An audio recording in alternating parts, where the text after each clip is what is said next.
نحمده ونصلي على رسوله الكريم اما بعد فاعوذ باللہ من الشیطان الرجیم بسم اللہ الرحمن الرحیم۔ محترم سامعین صدائے مطلب چینل میں آپ سب دوستوں بھائیوں اور بہنوں کو خوش آمدید کہتا ہوں۔ اللہ کریم آپ سب کے مسائل کو حل فرما دے، مشکلات کو ختم فرما دے۔ ایک مختصر واقعہ ہے، مگر اس واقعے کو سننے کے بعد ہمیں چاہیے کہ ہم بھی اپنے والدین کی خدمت کریں۔ اگر ہمارے والدین حیات ہیں تو ان کی خدمت کریں اور خدمت کر کے ہم اللہ کو راضی کریں۔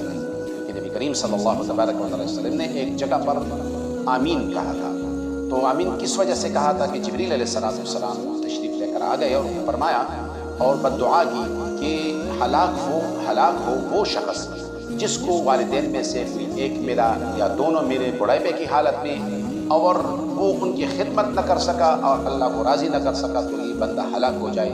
محمد رسول اللہ صلی اللہ علیہ وسلم نے فرمایا آمین۔ فرماتے کہ گزر تھا، اس کے دل میں خیال آیا اور عبادت الہی میں تو مشغول رہتے تھے۔ ایک دن اس کے دل میں خیال آیا کہ اللہ کے کسی دوست کے ساتھ ملاقات کرنی چاہیے۔ دنیا تو بہت بڑی ہے، اللہ کے دوست بھی ہوتے ہیں، تو بھائی اللہ کے دوست سے ملاقات کرنی چاہیے کہ ہم بھی اللہ کے دوست سے ملاقات کر لیں۔ تو انہوں نے خواب میں دیکھا کہ ایک نوجوان ہے، وہ اپنی بکریوں کو چرا رہا ہے، اور کہنے والا کہہ رہا ہے کہ یہ نوجوان اللہ کا دوست ہے، یہ نوجوان اللہ کا دوست ہے، تو اللہ کے دوست سے ملاقات کرنی چاہیے،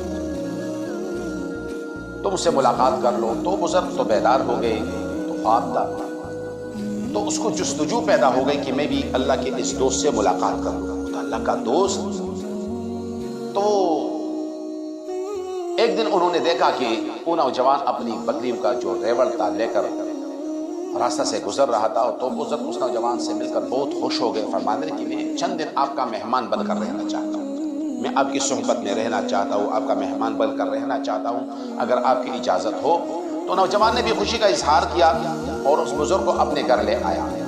تو رات کے وقت دونوں آپس میں گفتگو کر رہے تھے، جس طرح آج کل ہمارے یہاں مہمان آتے ہیں، تو مہمان جب آتے ہیں تو اس کے بعد جب کھانا پینا ختم ہوتا ہے تو مہمانوں کے ساتھ تھوڑی سی گپ شپ ہو جاتی ہے، چائے ہو جاتی ہے، قہوہ ہو جاتا ہے، تو اس کے ساتھ باتوں میں مشغول ہو جاتے ہیں۔ تو یہ بھی آپس میں گفتگو کر رہے تھے، تو اس بزرگ نے نوجوان سے اس خواب کا تذکرہ کیا کہ میں نے یہ خواب دیکھا ہے، میں نے یہ خواب دیکھا ہے۔ تو فرمایا کہ اللہ کریم کو آپ کا کون سا عمل پسند آیا کہ اللہ کریم نے مجھے خواب میں دکھلا دیا کہ تم اللہ کے دوست ہو، اور اللہ رب العزت نے تمہیں اپنے دوستوں میں شامل کر دیا ہے۔ تو یہ سن کر وہ نوجوان ابتدا ہو گئے، رونے لگے، اس کے آنکھوں میں آنسو آ گئے۔